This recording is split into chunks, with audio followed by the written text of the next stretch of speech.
Welcome to the REI Foundation Podcast, where we cover all the steps and strategies to make your real estate dreams a reality. Now your hosts, Jason and Peely. Hi, everybody, and welcome again to the REI Foundation Podcast Live. This is Multifamily Mondays. Welcome. Good morning, everyone. So what are we talking about today, Jason? Today we're talking about syndication. Awesome. So how do you get the money? So before we go into the nitty-gritty of syndication and everything that entails, how do you begin having that conversation? So the first thing you do You want to talk first about why syndication? Okay. All right, so why syndication? If you are looking at a big property and maybe you don't have the funds or the balance sheet or the credit to actually get it across the finish line, there are ways where you can pool money from investors and basically all use investors to capitalize on the economies of scale of buying a large property. So if you're at 10 units and maybe you want to take down a 100-unit property, but you don't have the wherewithal, pooling with the right time of investors and using funds from all investors can help you get across that finish line. Awesome. So what I was going to say is what you do is you start talking to people. Just start talking to people. Tell people what you're doing, like on a very, very base line. Maybe they don't know that you do multifamily. Maybe they know you from bartending or from other avenues of businesses that you've had. Tap into that and figure out how you can add value to their life by bringing them into your deal. I find there's two stages. There's the first stage where you have to speak to investors to allow them to know what you're doing, as Peely just spoke about. And then the next stage is actually when you have a deal. However, if you do both of those steps at the same time, you create a lot for that prospective investor to take on, because first they have to get over the hurdle of you actually doing this new space, or maybe you've been in the space for a while, but they didn't quite clearly understand what you were doing. So what I've done in the past is actually provided a mock deal to investors based on the property that I was going to find, based on the returns I was going to be looking for that I would be offering to said investor.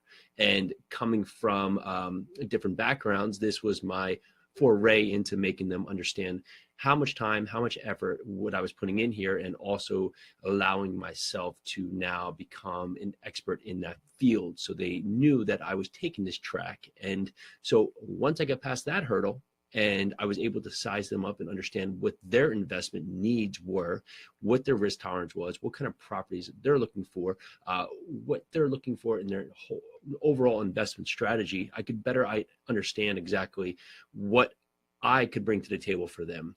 And then now the next step is when I did find that property, I was able to go back to them, have the conversation again. Remember when we did have that talk and we talked about the properties that I was going to look to find. Now I do have that property. And at that point, that's how we basically created a network of investors and investor relationships. So once you have the property and once you have the deal going, once you have the investors in it, do you just stop looking for money? No, you should always be looking for money for the fact. And so Always. Again, we're going to just preface that neither of us are lawyers. We're not giving law advice. So speak to a syndication lawyer, speak to your real estate lawyer, make sure that you do that from the point.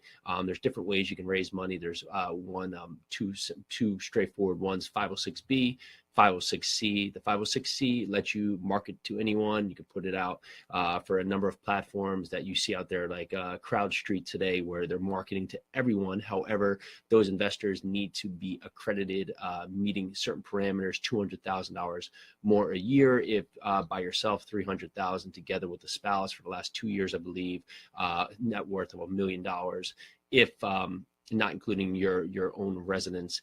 Or there's also a 506B, which allows you to have 35 non-accredited investors or sophisticated investors. And however, anybody that would be in the 506B has to be someone that has a hands reach relationship with you. So you wouldn't be able to market this out to the open market. You would have to have some pre-existing relationship with that person. And it says that you should have 3 prior touches. However, again, consult an attorney to make sure that you're clear on what that pre-existing relationship actually means. And that sophisticated person actually in line has to have some business sense. And so check your guidelines just to make sure that you're staying within the footprint. Again, talk about all this with a lawyer, find a syndication lawyer, and get on the conversations that you need to start having with people. Always be looking for money.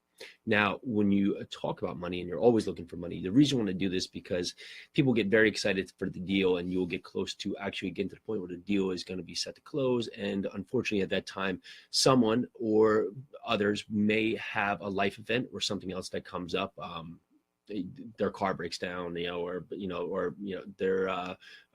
started a business, didn't realize they were going to have a tax implication that was above what they had. That one actually happened to us. Happened to us, and they didn't want to tell us until... Yeah, they felt bad telling us, and unexpectedly, but they waited closer to the timeline, so then we had to hurry in the end to actually get this across the finish line. It's okay to overraise.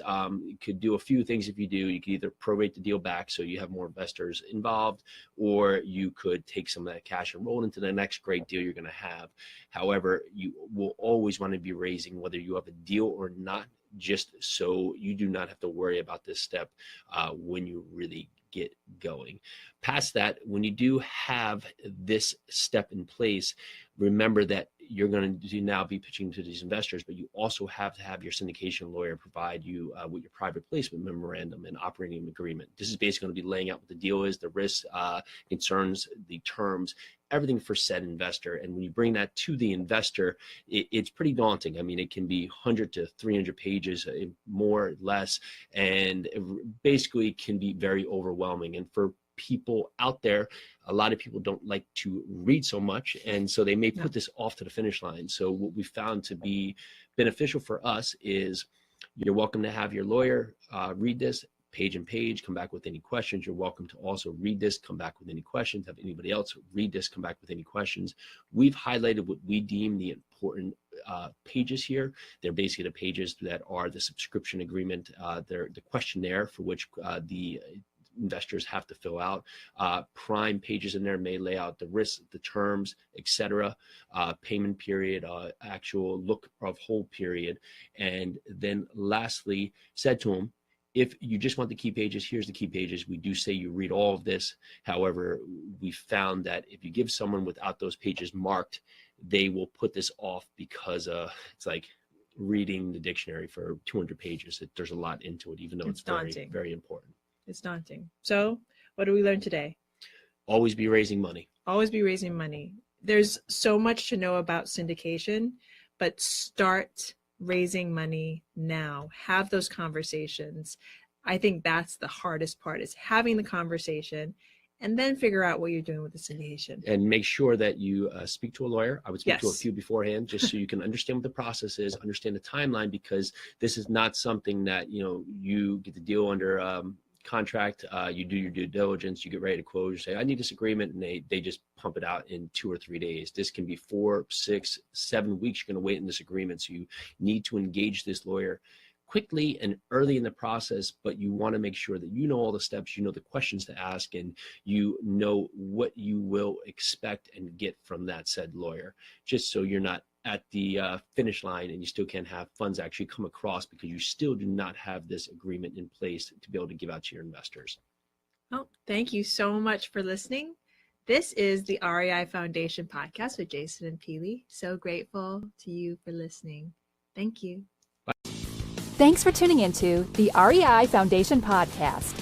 Check back next time for more awesome tips and strategies to launch your new you in real estate.